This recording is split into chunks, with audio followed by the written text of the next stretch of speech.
Lithium has brought the future to many households. Lithium batteries are powering homes and the electric cars in the driveway. This week, the world's biggest producer, Sino-US owned Greenbushes, announced it's doubling lithium output. But by increasing supply, the West Australian-based company could also threaten some junior players who piled in as prices rose sky high. Here's Emily Stewart.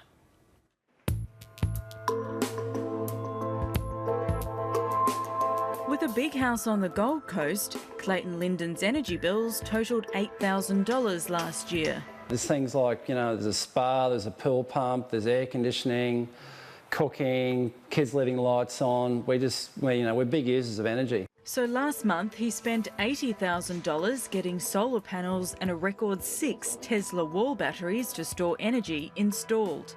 It'll take about 7 years to pay for itself. It's completely covering my power usage, and I'm also exporting a lot back to the grid.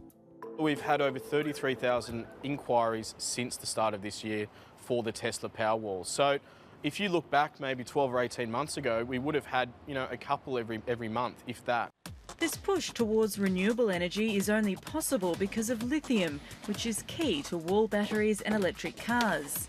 We are firm believers that if you roll forward 10 or 15 years, you will see wholesale changes in power grids, wholesale changes in energy storage, because at the end of the day, what lithium really does, as the technology of choice, it really brings renewable energy to life. The strong demand has seen lithium prices more than triple, up to $20,000 a tonne for battery-grade material. But that's started to slide backwards in recent months. A bigger driver for the equity world here in Australia around lithium is actually just generally the price coming off domestic pricing in China. But we can tell you it is still a very, very healthy price, and the demand is still really strong coming out of China. But pricing is fairly opaque, and currently just 4 main companies control 85% of supply. But in what could be a problem for Australia's junior lithium miners, the Chinese-backed Greenbushes this week announced it will double its annual production from 2018 to supply a new $400 million processing plant near Perth. Our understanding is that the proposed new processing plant at Kwinana would be, somewhere between 6 and 10% expansion of the current global market for lithium equivalent. At the same time, Australian-owned Orocobre, which has a mine in Argentina, has ramped up production. And in WA, Galaxy Resources' Mount Catalan and Neometal's Mount Marion sites are targeting expansions. That's why Macquarie Bank warns the lithium boom may be over before it started, with a supply glut setting in from 2017. The bank says global electric vehicle take-up has to increase by 1.5 million vehicles to absorb supply. But producers are rejecting that forecast. Speaking frankly, I just don't think that they're well researched with respect to what's happening inside China. I think it's an environment which has been largely underestimated, the speed with which China is expanding its lithium-ion supply chain.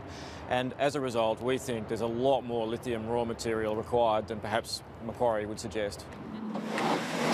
Demand at that early phase is not growing that fast, and so if you can add 10 or 15% per annum, you will possibly have a point where supply slightly outstrips demand. I guess what we're more optimistic in the longer term is we just think there are going to be fundamental wholesale changes to automobiles and electricity networks, particularly in the Western world. Clayton Linden certainly has high hopes for the metal, as well as buying the end product. In an unrelated purchase, he's invested in a lithium mine in Argentina.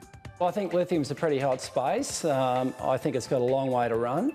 And I had the opportunity with a few other friends to come into a pre-IPO for Everlight. It's a company that owns a salar in Argentina. Putting his money where his mouth is, taking a bet on lithium for batteries like these.